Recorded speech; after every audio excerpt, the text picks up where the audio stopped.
How's it going, guys? Chris here with another episode of How to Craft. Today we're going to be looking at crafting a Molten Strike of Zenith Reaver Sword.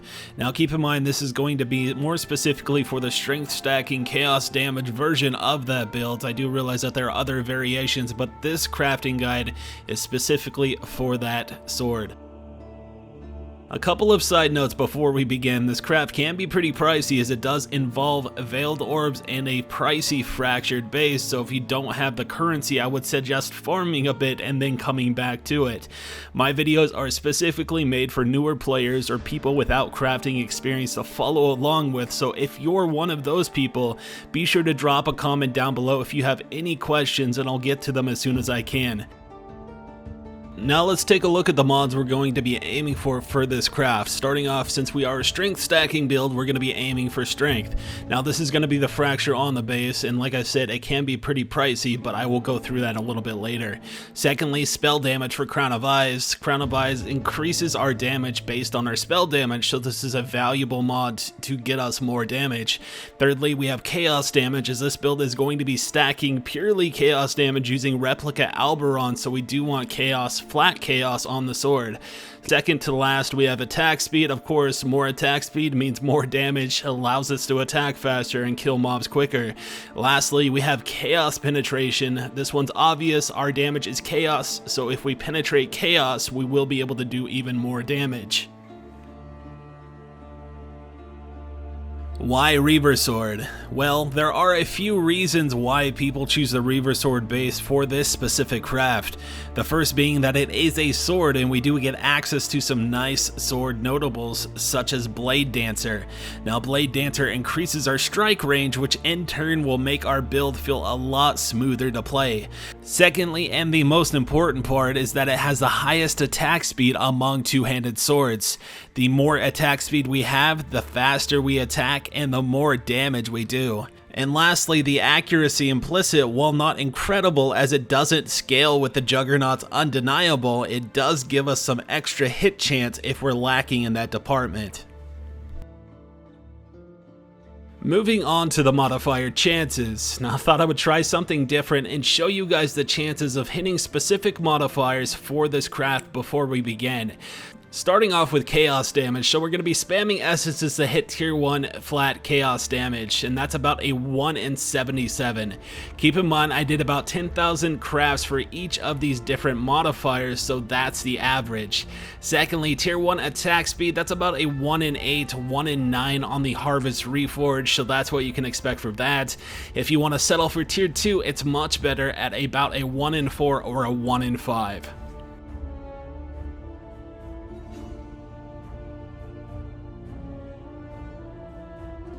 Jumping right into step 1, now this is a pretty pricey step unfortunately, just based on the meta and how the league has played out to this point.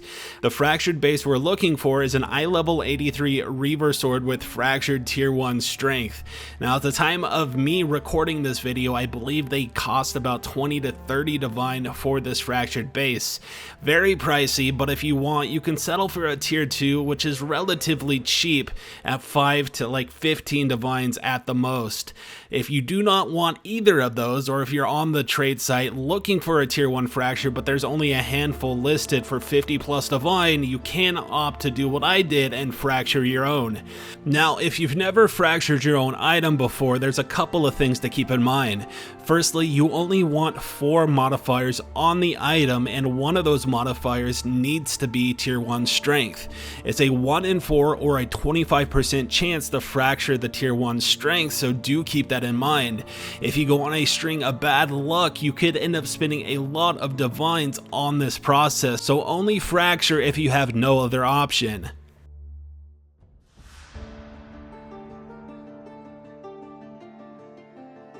Step number 2 is going to be some essence spamming. So we're going to be buying some deafening Essences of Woe, and then we're going to start spamming away on the fractured base we either bought or fractured ourselves. We're going to be looking for chaos damage. There is only one tier, and that is tier 1, so when it pops up it should be pretty obvious. If you happen to hit a third prefix, unfortunately you will have to go for a YOLO Annul to remove it, and you could potentially remove one of the good modifiers, causing you to have to restart the essence spam process. Now after we do get chaos damage, we want to go to our crafting bench and craft Prefixes Cannot Be Changed, and then hit it with the Veiled Orb. Now this one can be pretty pricey as we're trying to hit a prefix, but sometimes, unfortunately, as you'll see in the video, you'll hit a suffix. Now if that does happen and you happen to retain your Prefixes Cannot Be Changed, you can just scour it right away and be good to go. But if you do remove the Prefixes Cannot Be Changed with the Veiled Orb slam, you will have to go to your bench, craft Prefixes Cannot Be Changed, and then slam it with the scour. This will clean the item and we can essentially restart the Veiled Orb slam. Go back to your crafting bench and craft Prefixes Cannot Be Changed, spend another 15 divine on the Veiled Orb, and go for another attempt. Luckily I was able to hit mine on my second one, but not everybody is going to be that fortunate. After we get the prefix, we can head over to June and then unveil Chaos Penetration. This is guaranteed to unveil, so we don't have to worry about blocking, though we couldn't if we wanted to, or any other shenanigans. Once we do that, prefixes are done, we can work on the suffixes. Head over to the crafting bench, craft Prefixes Cannot Be Changed, and then over to the harvest bench. Type in speed, and now you have a decision to make. You can go for the Reforge Speed to add a speed modifier onto your item, but unfortunately we have a chance at filling up our suffixes. If that does happen, we will either have to use the item as is or go for a YOLO Annul, which is less than optimal.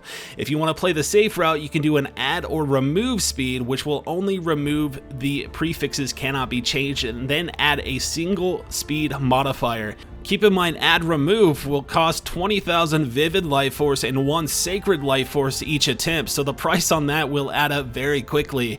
If you want to keep it cheap, go for the Reforge, but keep in mind the risks.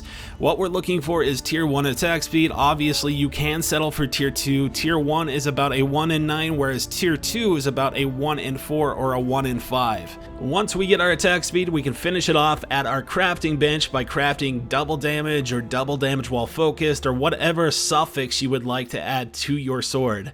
And that's it. The sword is complete and you can use it or sell it or do whatever you want with it. Thank you guys so much for watching this video. I do hope you enjoyed it. If you have any suggestions, feedback, or have any questions regarding the craft, be sure to drop them down in the comment section below. If I earned your subscription, I would greatly appreciate it if you hit that subscribe button, hit the thumbs up, or shared it with a friend. That's gonna do it for me. I'm always open to suggestions or feedback on how to improve this series, as I'm still pretty new to the Path of Exile content creation. If you have any of that, please be sure to send me a message or drop a comment down below, as I'm more than receptive to that kind of feedback. Also, I do realize that I'm not the master crafter and there's probably more efficient ways to go about doing specific things in my craft videos, so if you want to fill me in or help me out, please do that as well. Thank you guys again for watching. If you want to check out one of my previous videos, that should be on the screen for you to go do so, and I'll talk to you guys next time.